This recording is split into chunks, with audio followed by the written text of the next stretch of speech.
The views and opinions expressed by guests on the TWBC podcast are solely those of the guest and do not necessarily reflect the views of, nor constitute an endorsement by the host, TWBC, or the advertisers.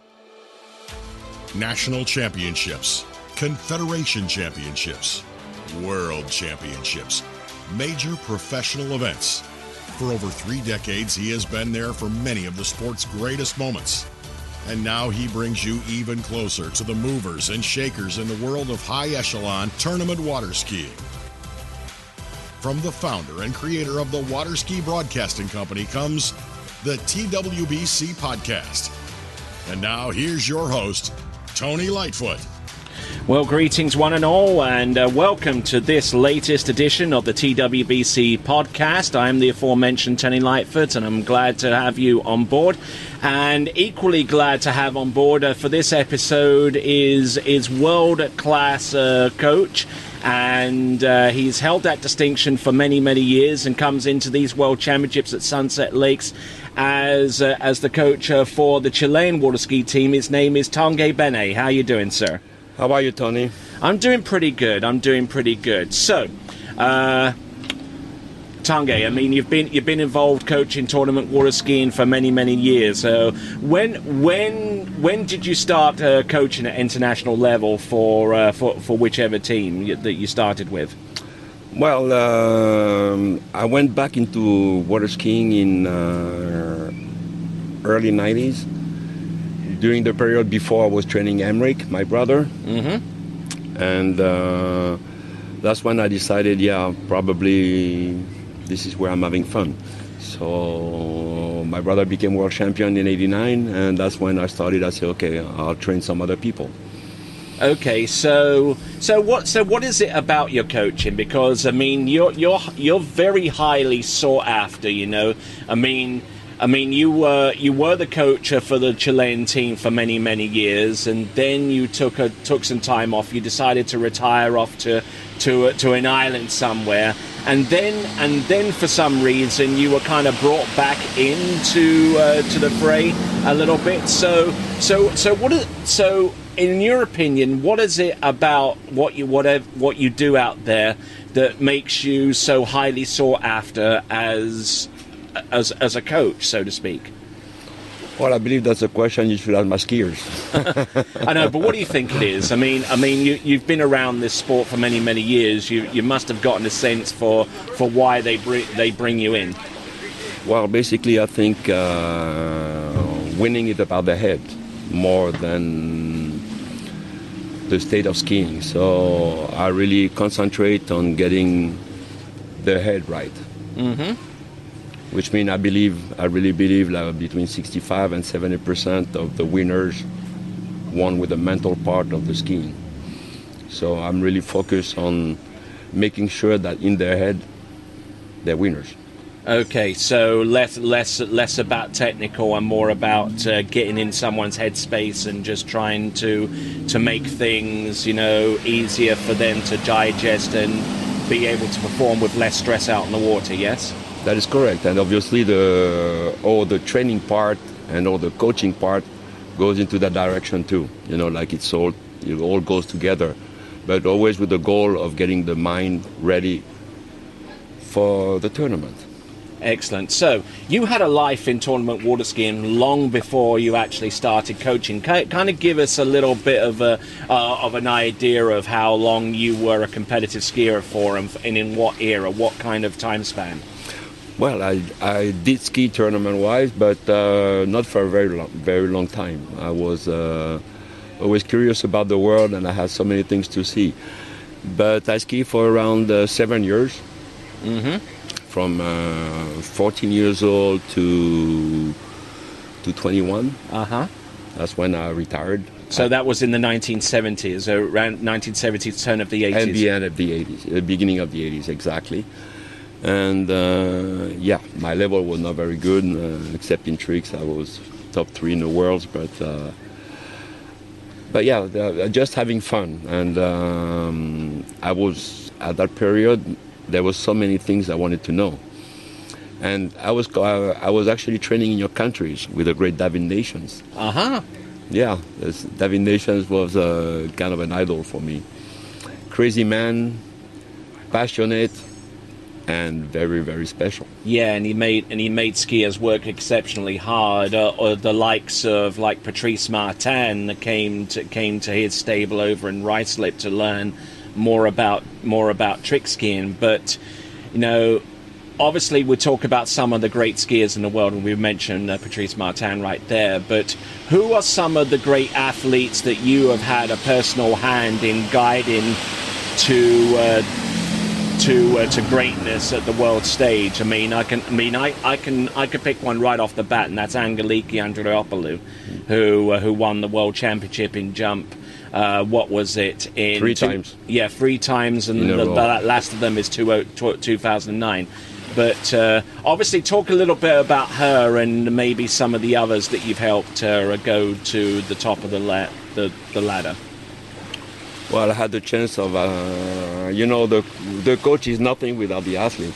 Of course. I was so lucky to have a very gifted athlete, talented and driven, which is, like my coaching, which is the most important for me, driven, with a lot of will to get there. Because it's not always the most talented that win. Mm-hmm. We all know that now.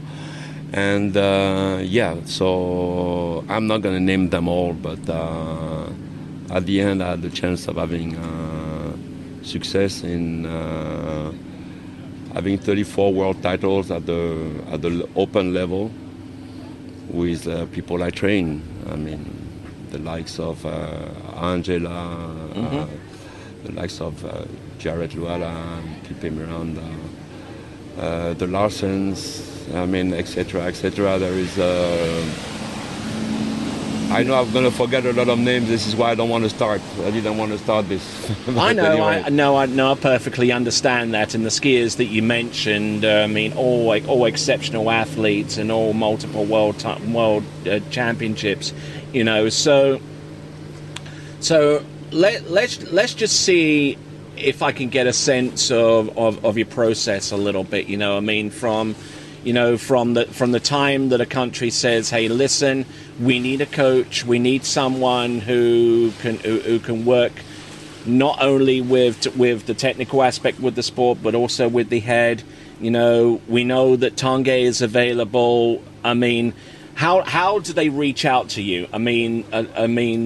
Do they reach out to you from the point of view of trying to fix some things, or are you someone that takes a more holistic approach, rather than spot coaching? Well, basically, when somebody tries to hire you, it's for coaching, basic coaching, and then you come with whatever you're doing, which I have a special system I have in place for many years. I made a lot of mistakes to get to the point where, I do less and less mistakes, since I'm still doing some, obviously. But yeah, at this stage of my career, I think I learn more from what not to do than what to do. But the approach, when people try to hire me, they hire a coach, and I come with my way of doing things. As for Chile, we worked. I was concentrating on 4 athletes at the beginning. And after years of working, we worked on creating a new generation skiers that would come for the future, and put a system in place. And today, you can see the results. And such as skiers like the Gonzaleses, the Martin Labre, and all of those, and like the Junior World Championships in the U17s. I mean, man alive. They came through, they won the team title. That would have been impossible years ago. They didn't win. They lost it by 100 points. Just 100 points, yeah. But just being at that level was surprising to everyone but us. Yes, indeed. It was a great thing to see. And the system in place means that after those kids come other kids. So it's something that roll like a little rock, that keep rolling. Yes, or like a snowball snowball approach. They have a bright future. Yes, indeed. Now, one of the things that I've heard a little bit, and obviously stories go around and stuff like that. Not only do you work with the head, but also with conditioning as well. And also, it has been said and has been told to me that in preparation for some tournaments, you actually had some of the junior skiers actually go for a run, prior to a tournament to get the conditioning up, to get fit, to the point where they could do a lot of what you expect them to do a little bit easier. Are some of these stories true, or are they just folklore? No, they're actually all true. But when I talk about mistake, I've done a lot of them in that part, because obviously I'm not a physical preparator. I'm not a psychologist. So I did what I could, reading a bit and try to do the best that I can. But we got a lot more professional and taking the right people to do all the off-water work, which really is, and there's a lot of it. You have the physical preparation. You got to have a doctor to follow the athlete so they have an injury at 15 years old. You have an X-ray at 17 years old. They have an injury in the same area. You have something to watch before. So it's getting more and more professional. Psychological level too. You have psychologists to talk to them during the COVID period. All those things were done through Zoom. Yeah. On a case-by-case basis. So this is how you try to do the best you can, and especially to be surrounded by the right people. Now you touched upon a little bit with COVID-19 and the pandemic. Obviously that pandemic left nothing out there in the world absolutely untouched. And that goes with coaching as well, because coaching is something that you do on a very, very personal level. So how were you able to continue coaching, whilst observing the protocols that were typically in place in a lot of nations around the world, including Chile? All right, well, it's about 2.5 years ago I retired. Mm-hmm. So I was retired, and during that COVID period, I was retired, which I was not concerned with what was happening. Obviously, I had some contact with a lot of the people that I love. I call them my kids because they're my family. My skiers are my family, and I have a humongous family starting 35 years ago. Mm-hmm. And basically what happened is I went to see a kid of a friend in Guadeloupe in the Caribbean, and he's a skier, and I started training him a bit, and I was supposed to be there for 3 weeks, and a week later we were confined. Isn't that? So here we go. So there was no training possible. So what we did is we woke up at 5 in the morning, getting the boat in the water, ski until 7. So we were making sure the cops would not stop us. There was only us. Get the skiing done, go home, and be home all day. Kind of be like a secret agent out in the water, huh? Well, I don't know about secret agent, but let's not get caught. We're not doing anything wrong to our sense, but it was not supposed to be done. And that's when I got a little bit with one kid into the skiing again. And then I came with him in Florida. And, I know a lot of people. So people start seeing me. And, hey, Tanguy, can you come in the boat? Can you come? And suddenly, here we go. I was a lot in the boat. Wow. And I have to say that when I retired, I felt I didn't have the energy that I needed to give my athletes. Mm-hmm. And that big break out of skiing just showed me that, and now when I started, I realized that I was full of energy and I could go back at it again. And if we put it clear, this is my passion. Yeah, I mean, when tournament water skiing grabs you, it really stays with you, and it's hard to release that grip. It's the human part that I love.